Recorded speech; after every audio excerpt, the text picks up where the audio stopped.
In the Great White North, the cannabis craze made Canopy growth a stock to watch.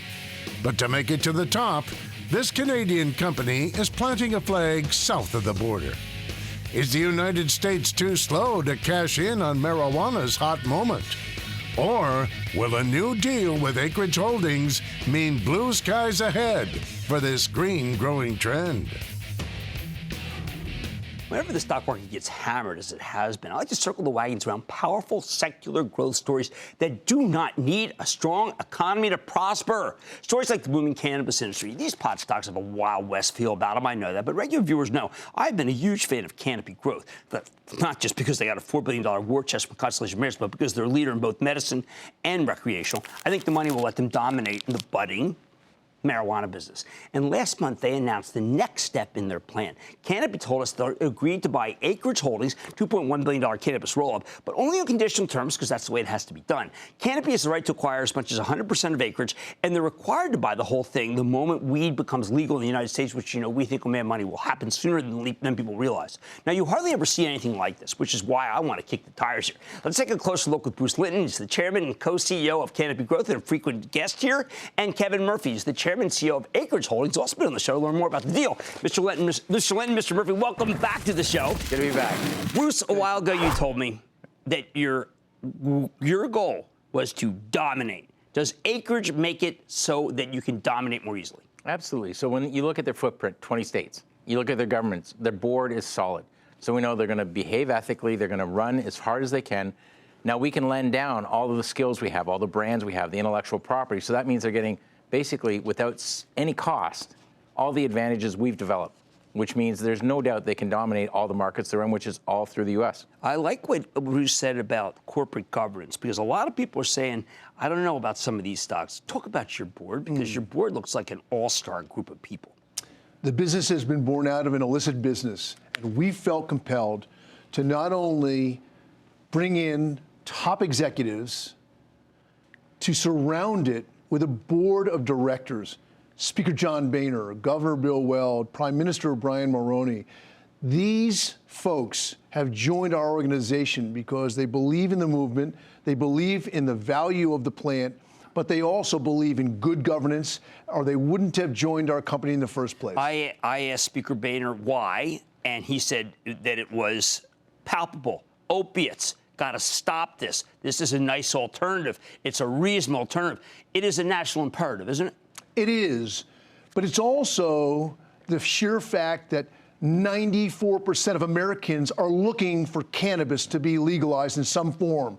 And as the Speaker of the House and the representative of the people of the United States, that has drawn him to be a part of our organization as well. You guys have your pulse more than anyone. When is it going to happen, Bruce? I know that dispensaries you're a king of dispensaries in this country, but I think people want to know, I don't want to feel like if I look at the label and it says THC, I'm going to jail. When is that going to end? So I think, the FDA, there's a couple things going on, right? Tomorrow, FDA is hearing about CBD.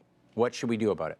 So that's, you go to not just hemp seed. No, they want to have CBD, okay. And what we need to have is the consumer wants to be protected. They want to know what's in there. It's the same as every other product. Then when they go to states' rights, that makes it so you start to be able to govern at the state level what they're going to do with THC. And so Kev, he lives this world, but we're thinking 18, 24 months, and that's just enough time to use all of our IP and brands to really get ahead. The next wave comes on, and we're way at the front. Well, the more I look at this, the more I realize I'm being way too ethnocentric, or at least ethno-continental, because when I look at the move in the last 18 months with countries, I realize that this is an international story, and you guys, really, the guys have the capital to be able to take it over. Yeah, we're in 16 countries. We got plants growing in Denmark, Spain. We've got plants in Australia, Colombia. We've got extraction processes. We've announced in the last 2 weeks deals where we buy something like C3, which is a German pharmaceutical extractor, clinically proven products. This Works, which is a UK-based wellness kind of health, feel-good product. This is a global thing, and there's more than 30 countries governing it. When they govern it, they expect you to create jobs, bring products, and you have to follow the rules. That's where we live. Right now, in terms of following the rules, what you've done, Kevin, is really incredible. Every time a state, you're there. when a state gets legal. Some guys we've had on the show, candidly, they overexpanded already. They have no backing. They have no power. You've got the balance sheet. Is your image that this is always going to be separate, like in a dispensary, or are there going to be THC bars? Are there going to be THC stores? Are we going to have candy bars? The other day we had Mondelez on, okay? Cadbury. And I'm thinking, I don't want a strange bar. I want a Cadbury bar. Are all these things going to happen? Absolutely. Once you have social consumption in the United States, you're going to see it become more mainstream. And with that, we believe that it's going to be in deliverables, vapes, candies, food products, you name it. Major brands. Major brands. And major brands are already looking to the space. How do we get in? Back to our board. Yeah. Major brands are a little pensive to get involved today, but they're going to look to the players that are dominant, not only here in the U.S., but globally. Who has a Speaker Boehner? Who has a Governor Bill Weld? Who has a Prime Minister Moroni? That's really who they're looking. It is going to matter because I speak to all these guys offline, and they're all like, well, I don't know. Well, you don't know with Boehner? You don't know with Mulroney? It's fear mitigation, right? They want to come in. They all have a committee. They want to go to the right company, but they can't look stupid. These guys help keep stupid away. We think THC. We think you've got medical. Yeah. You've got recreational. Now, many other countries, I had thought this was going to be a $200 billion disruption. I'm talking about the disruption. I have now decided that I think that that's way too low because of all these countries adopting. What numbers can we think about? Remember, disruption. I'm not saying you're going to have X in sales. That's not what I'm saying. Yeah, disruption. So I think I was kind of pushing you towards 400. Yes, you were. And the reason is you start saying, well, where does it end? Even with hemp, maybe you're getting protein, so that's a substitute for other proteins. You're getting CBD. Maybe you're getting fuel or fiber. That's just that. Then you start getting into dog care, geriatric care. We're running long-term care facilities. So important, man. Right, but it's huge. And now you think about long-term care facilities. How many dollars do you disrupt when you don't have sleeping aids, anxiety medication, painkillers, and it starts to be cannabis? And you work your way down. Our bottling plant that we made with Constellation, it's looking to be ready to make great beverages in Canada in Q4 delivery. Is that Q4? Yeah. That's ahead. So you'll be coming to Canada. That's ahead of what Bill told us. Yeah, so we've got this building, and we want to have the regulations and the site have to come together, but we're looking at Q4. So you start saying, where does that go? It's a huge market. All right, one last thing I got to ask you about. Looks like we had the New Jersey setback, but good news, Illinois yesterday? Very good news in Illinois. The governor, the General Assembly have come together and voted it through.